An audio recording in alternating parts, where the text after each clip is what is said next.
Trésor Kachi Globalité Info Tonton Menga Lumingu Yagabin Tokodi Alain Bila Reprenez votre pouvoir sous la zone mais sur le côté pour les cas Globalité Mono et puis sur ma carrière et puis c'est 7 mètres tout ça on a raté Globalité Info Moscou l'information sur les fraîche donc nous on est sur place donc Bissonio Sokara Globalité Moscou il reste sur Russie sur une miniature de la globalité c'est où il y a des gens qui font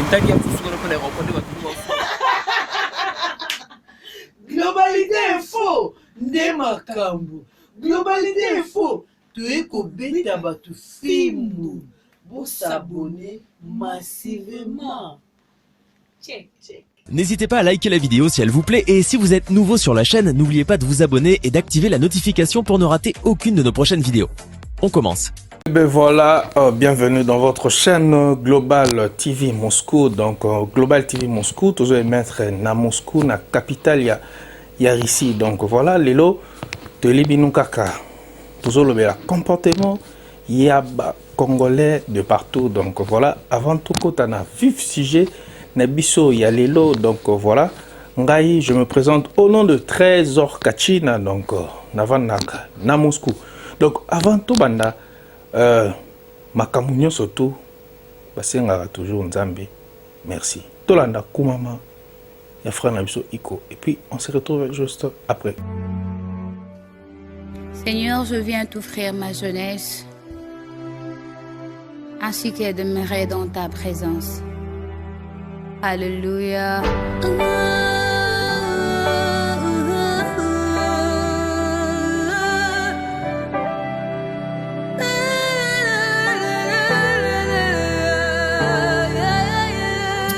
Olenge nanga nyonso na bonzi lelo epai na yo nalingi navanda na kati ya elanga na yo mosantu nalola bisika yozwanga na nyangwa koki kosunganga lokola yo azate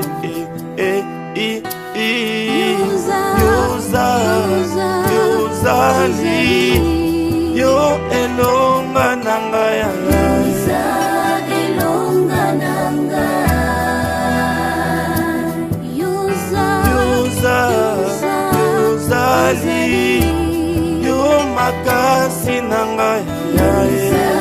makasi nanga tango nakomaka na suku ya usiku Jésus opie solution ya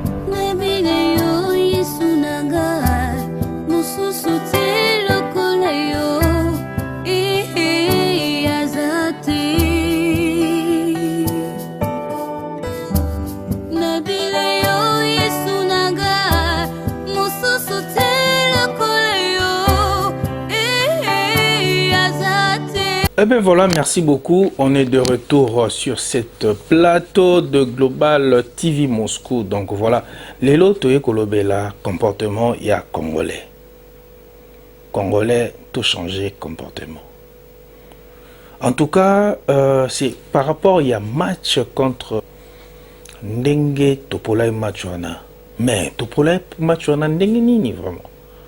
Congolais, je comprends le que Congolais a pesa ki ou akoka ko pesa mais Nzambe ne mutu ayebaki destin et puis sali ki tokomi na sukate to polaki na ba penalty mais moi na pesi coup de chapeau na ba léopard na biso quand même na ndenge ba betela biso match on a to santaki ke bazali na posa ma victoire mais Nzambe ne mutu ayebaki victoire wana tozu yango te donc voilà yango message nanga lelo ezake congolais tous à la sportive donc yango wana na message ya lelo toko tirer pe moi ba point moko boye na ndenge congolais se comporta ki après match wana donc bino momona ki na ba Facebook na ba réseaux sociaux nyonso tout ndenge ba beta ki pe moko ya comité ya ba Léopard. Donc ça là qui vraiment passe et puis la Sony vraiment parce que congolais ici a tekali jamais cause à la sportive.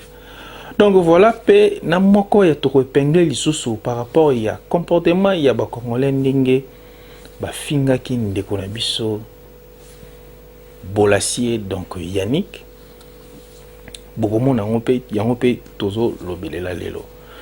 En tout cas, ils ont vraiment pas si congolais tous à sportifs, congolais tous lingana, congolais tous à bomo kopo Congo ya lobby. Mendele epepa. Donc voilà, il y a un moninga il est lo simple moto na yika devant ba tando ike na bino pona ya ko lobe la bino ba congolais bato bozo landanga ba fidèle internaute. En tout cas, tout se comporter vraiment bien. Surtout na internet na biso. Surtout na ba réseaux sociaux. En tout cas, congolais a commis na haine moko vraiment yande connaît isa bien té. Bota la ndenge Instagram na capturer ki ba message ya ba congolais ndenge ba réagissa ki devant biso binational na biso donc tout ça na Marcel Tisserand et puis na Bolassier pourquoi barataki ba penalty tala botala ndenge ma ba finga ibongo eza bien té est-ce que l'obiso a force à koya tout ça comportement bon point ni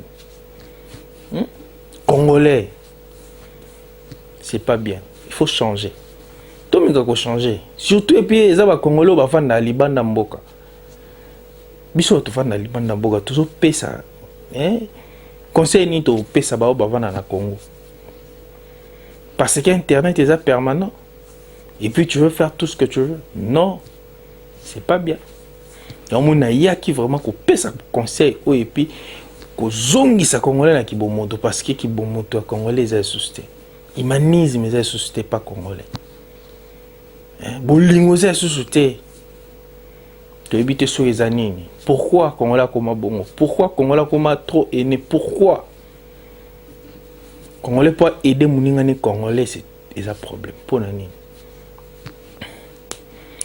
yango wana vraiment message nanga lelo zaki bongo sans oublier bato ba soutenaka émission et puis bato ba soutenaka chaîne na biso to koki jamais kozanga bon et puis na essayer bino déjà depuis kala na loba ke bo tenir biso vraiment rigueur par rapport à dédicace parce que dédicace c'est ça biso to senga bino merci ba téléspectateurs ba fidèle internaute o batala biso na lobi bongo et je dis comme ça merci à Jazz Kavolo. Et je dis comme ça, merci na Toronto. Jean la mère Mokololi, ya maman Nabiso, Naomi Kakumbi, depuis Toronto. Na pessimino merci parce que vous avez toujours scotché la chaîne Nabiso. Donc voilà quand nous avons Congolais, tout le monde a changé. Nous avons l'équipe sur les Congolais azate. Nous avons l'équipe na Congo azate. Yo mo ebi ndengo linga Congo parce que ça m'a belé ba koko na biso.